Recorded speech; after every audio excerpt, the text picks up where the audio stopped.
Alright guys, coming out of this international break, the games are coming thick and fast. We've got another full fixture list coming up in midweek, and all of those games will be previewed in today's video. As always, I want to hear from you in the comments down below. Do drop your score predictions down there, but without any further ado, let's jump in. So starting out on Tuesday, we've got Hull going up against Ipswich. Both teams coming off the back of frustrating results over the weekend. Hull going away to QPR and losing a 5-goal thriller, 3-2 QPR, that game finished, and Ipswich had to settle for a point against Wrexham despite having plenty of the ball and plenty of chances in that game. Not quite clinical enough, and there's still an argument that this Ipswich side hasn't quite hit full throttle so far. They are 5 unbeaten in the Championship, but are struggling to put together a consistent winning run. This game in midweek is quite interesting. I do see it being really open and quite high scoring. Contrary to Ipswich's game over the weekend, whenever Hull are in town, they tend to try and go punch for punch with all of their opponents, and for that reason,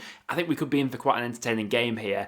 Ipswich, at their best, I think are fully capable of putting 4 or 5 goals past this Hull defence, which has looked very leaky all season. But at the opposite end of the pitch, Hull are capable of bringing it to anyone in the league, which is why I wouldn't be surprised if we maybe get a high-scoring draw here. Ipswich not losing many matches at the moment, but still a bit of inconsistency in their play. Hull at home have tended to be quite decent. I'm going to go for a 2-2 draw to kick off this midweek batch of games between those two. Next then to a mouth-watering game at the Riverside. It's the top two facing off against each other. It's Middlesbrough up against Coventry. Now, to beat this Coventry side right now, you probably need to be scoring 3 goals like Wrexham did in their only game that Coventry have lost so far this season. And do I see Borough at the moment putting 3 goals past this Coventry side?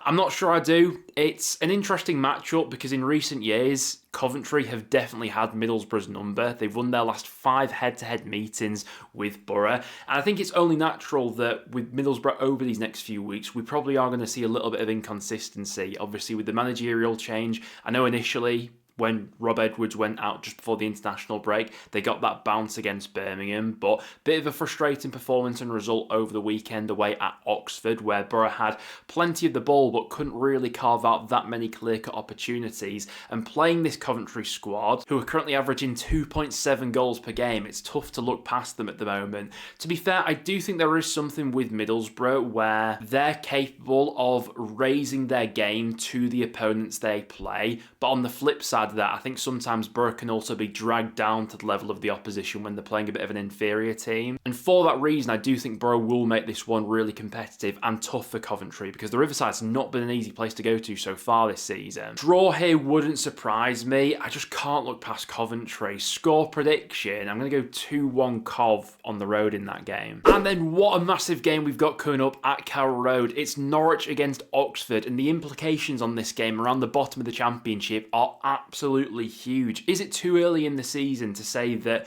this is a bit of a must-win game here for Norwich? Because if Oxford win this game, boy, Norwich will be left in a really dire situation. Oxford will go 8 points clear of Norwich if they leave Carroll Road with all 3 points on Tuesday. Obviously, the upside for Norwich is that they'll go to within 2 points of Oxford if they win this game. And they've got another fairly winnable home game coming up over the weekend against QPR as well. If they're ever going to build a bit of momentum at Carroll Road, surely this is the moment. But in saying that, I don't know many people that are going to be confidently predicting a Norwich win in midweek. Philippe Clement obviously came in over the international break and wasn't the best managerial debut for him, losing 4-1 away at Birmingham over the weekend. Oxford got a point against Borough, which on the surface I think is a decent result, but the wider form book still isn't looking particularly great for them. They've only won 1 of their last 6 league matches, and that came against Sheffield Wednesday. Norwich yet to pick up a single point at home this season, but Oxford haven't carried a great deal of attacking threat in their recent matches. I wouldn't be surprised if maybe we get a bit of an unhelpful draw in this one. Score prediction, I'll go for a 1-1. Norwich to get their first points at home of the season. but a point in that game doesn't do much for them. Next then to the Bet365 for Stoke up against Charlton. Two sides looking to bounce back after defeats over the weekend. Stoke were narrowly beaten away at Leicester. Just one too many mistakes in that performance from Stoke in the first half especially. Nearly got back into it in the second half, but ultimately they gave themselves a bit of a mountain to climb in that game. Up against the Charlton side who were absolutely annihilated against Southampton. Surely Charlton can't be as bad in midweek as they were over the weekend. Generally speaking, Nathan Jones has tended to have a decent bounce back ability with this Charlton squad. I'd imagine he'd be making quite a few changes coming into midweek as well. I'm just struggling to shake that performance though that Charlton put in against Southampton, and with the attacking threats that Stoke have got, I know they weren't looking their sharpest over the weekend, but you'd back them to cause that Charlton backline a few problems, wouldn't you? Score prediction for me, I don't think we're going to get as many goals in this one, but I'm going to go for a narrow Stoke win. I'm going to go 1-0 to the home side in that game. Next then to Swansea up against Derby. Two sides looking to bounce back from defeat over the weekend as well. Swansea heavily beaten away at Bristol City, and Derby with an unlikely loss at home against Watford despite being 2 up in that game. It was a late comeback from the visitors, which was Derby's first loss in quite some time. Now going into this one, as of recording, Swansea are yet to hire their new manager. We think it's going to be Vitor Matos coming in, but like I say, as of recording, he's not officially through the door yet. I just think stylistically, this is the sort of game where Derby could cause Swansea all sorts of problems. Defensively, Swansea have looked so fragile in recent weeks. They've conceded 9 goals now across their last 3 league matches. Against Bristol City especially, really struggled to defend crosses coming into the box. And when you think about what Derby's strengths are as a side, I just see them causing them all sorts of problems. Listen, it's midweek in the Championship. It's a quick turnaround and we do get bizarre results because of that. Who am I more confident in bouncing back in midweek though? I've probably got to give that to Derby, just with a more settled squad at the moment. Eustace, I think we'll be quite switched on to Swansea's weaknesses going into this game as well. Score prediction, I'm going to go 2-1 Derby in that game, which would be a 4th consecutive defeat for Swansea if they lose that one. Next then to Vicarage Road for Watford up against Preston. Now last season Preston did do the double over Watford and we seem to have their number. I'm hoping that that will count for something going into midweek, because on paper I think most of the indicators are probably pointing towards a Watford win in this one. North End are looking really light in midfield going into midweek. We've got injuries piling up. Ali McCann, Harrison Armstrong both out injured. Ben Whiteman's going to be missing this one because he's racked up 5 yellow cards as well. And considering the players Watford have in that department, someone like an Imran Loser, I'm not sure North End have the adequate tools to deal with a player like that. We're probably going to see the first real glimpses of Jordan Thompson in the North End shirt. Whether or not he's match fit for this one, we'll have to wait and see, but I don't see much more of an alternative for North End really. And North End were poor on Friday night against Blackburn. There's no getting away from that. I'm hopeful to see some sort of reaction in this game, but going to a place like Watford, which has been a bit of a fortress this season, you know, they've won 5 of their 8 home matches, only 1 loss at Vicarage Road all season. I do fear that this one will be a little bit of a backs against the wall sort of job, and Watford have the motivation going into this game, knowing that if they win, they'll go level on points with North End and will really make a case for themselves as a strong playoff contender. Brilliant comeback for them over the weekend. If I'm using my head for this one, I do think that Watford will just snatch it. Score prediction, reluctantly, I'm going to go 1-0 Watford in that game.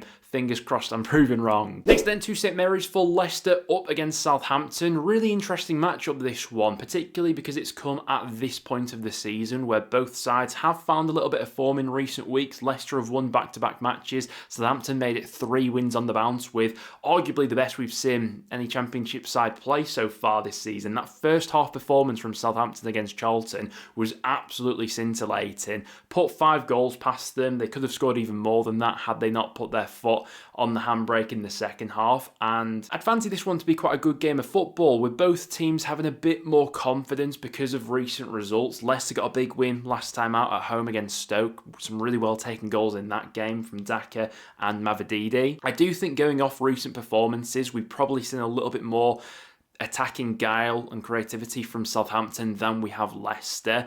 But you could make the argument that Leicester have come through some tougher fixtures than Southampton maybe. You know, Leicester's last 3 games have been against Stoke, Norwich and Middlesbrough, and to come out of that batch of games with 7 points is no easy feat. The head-to-head fixtures between these sides in recent years definitely favours Leicester as well, who have won their last 4 meetings with Southampton. But I just can't look past how good Southampton were over the weekend, and if that's the template going forward, I think they could do Leicester in this one. Score prediction, I'm going to go 2-1 Southampton, but wouldn't be surprised if that ends level. Next then to Ewood Park for Blackburn up against QPR. Two sides who should be playing with a bit of confidence, both coming off the back of wins over the weekend. Blackburn with a really good performance away at North End, deservedly winning that 1-2-1, and QPR putting 3 past Hull to win that game 3-2. Goals have been in pretty short supply for QPR prior to the international break as well, so to score 3 coming out of that international break against Hull will be a real confidence booster. Burrell, who's looked like a real live wire, adding another to his collection in that game. Chair looking really lively as well.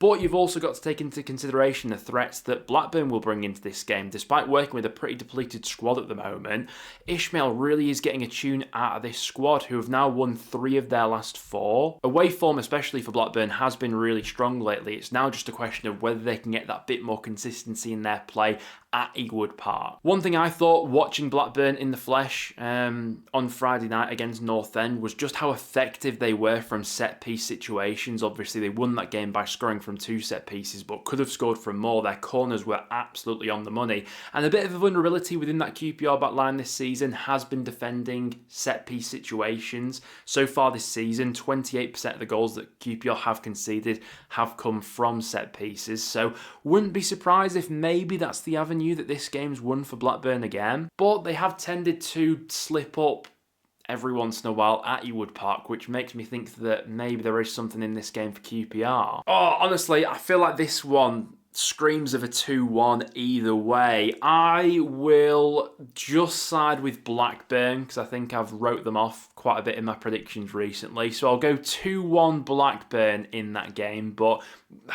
QPR definitely have a goal or 2 in them, don't they? Next then for Millwall up against Sheffield Wednesday. Quite an important game this one for Millwall, who are now 4 games without a win, coming off the back of a 3-1 defeat over the weekend away at Portsmouth.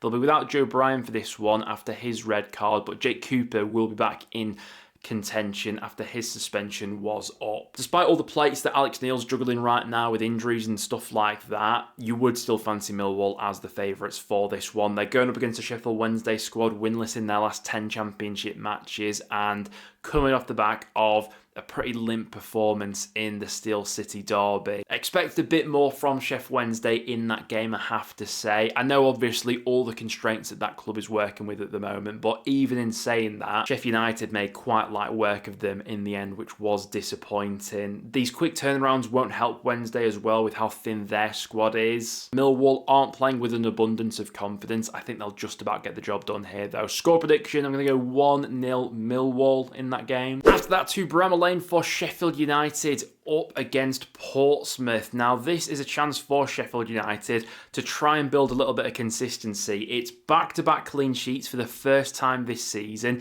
Can they make it back-to-back wins, though? That's the big question, because it generally has been at Bramall Lane this season where Sheffield United have come unstuck more often than not. Only 1 win at home all season, and this game against Portsmouth probably hasn't come at the best time. If they'd have played Pompey a couple weeks ago, I'd have probably fancied their chances, but it's a Portsmouth side that are looking a little bit more rejuvenated coming out of this international break. They've got a few players back from injury now, and they should be coming into this one with a bit more confidence, having just put 3 goals past Millwall over the weekend. For Sheffield United, though, impressive stuff against Wednesday. I thought that game had the potential to be a bit of a banana skin, but in the end, like we were saying before, they made quite light work of it. Really pleased for Tom Cannon to get his goal as well. He took his expertly to make it 3-0 to Sheffield United. I'm just not completely sold on whether or not we're going to get that consistency out of them for the foreseeable future in the next few weeks to come. I think that Portsmouth will make this game a lot tougher than Wednesday did over the weekend. I think they'll get something though, I think this one ends level. Score prediction, I'm going to go for a 1-1 draw between those two. Next then to the racecourse for Wrexham up against Bristol City. Wrexham are currently on the longest unbeaten streak of any championship side. A very solid point for them over the weekend away at Ipswich, where they didn't offer a great deal of attacking threat in that game, but to contain Ipswich for the entire 90 minutes, which they did. The fact that they have looked a lot more solid defensively recently as well does give them a solid platform to build upon in this build up to Christmas, where the games are going to be very hectic. It's going to come thick and fast. Parkinson is going to have to rotate that squad. But right now, you give Wrexham a chance going into any game they play, really. This one against Bristol City will be an interesting one because, generally speaking, Bristol City have been one of the best sides away from home this season. Only once they've lost on the road, and they're coming off the back of a really good performance themselves over the weekend, putting 3 goals past Swansea. Anis Mehmeti at his very best in that game, setting up all 3 of Bristol City's goals. Wrexham right now, though, are no pushovers. They have drawn more games than any championship club, and I wouldn't be surprised if this game heads in that direction. Score prediction, I'm going to go for a 1-1 between those two. And then to round off the midweek batch of games, we're going to the Hawthorns for West Brom up against Birmingham. And over the weekend was such an opportunity missed for West Brom, who got themselves into a brilliant position against Coventry, leading 2-0, 2-1 going into half-time, only for Malumbi to get sent off straight into that second half and ultimately threw that game away and lost it 3-2. I did think we saw a bit more attacking promise from the Baggies in that game. The link up between Mikey Johnson and Hegebo is a positive to take in games going forward, and West Brom can cause Birmingham problems in this game, but attacking wise at the moment, this Blues forward line just looks so potent. Now, they've not quite cracked the formula away from home this season, Birmingham. They've only picked up 7 points from their 8 away matches so far, so averaging less than a point per game on the road, which is a million miles away to the standard they've set at St Andrews, where they picked up 17 points in 8 matches. West Brom at home, most of their games tend to be fairly tight and low scoring, so a low margin draw here wouldn't surprise me, really. I just think with the confidence that Blues are playing with in the final third, though, coming off the back of putting 4 past Norwich over the weekend, Mason looking like a manager who is feeling a bit of pressure right now, I think Birmingham nicked this one. Score prediction, I'm going to go 2-1 Blues on the road in that game, which would be a big statement away from home. But guys, there you have it. That will now wrap it up for today's video. Thank you very much for tuning in. Make sure to get your score predictions in the comments down below. It's an interesting batch of games we've got coming up in midweek, so I'm interested to see which way you guys are going for them. Apart from that though, guys, thank you very much for tuning in, and I'll see you all in the next one.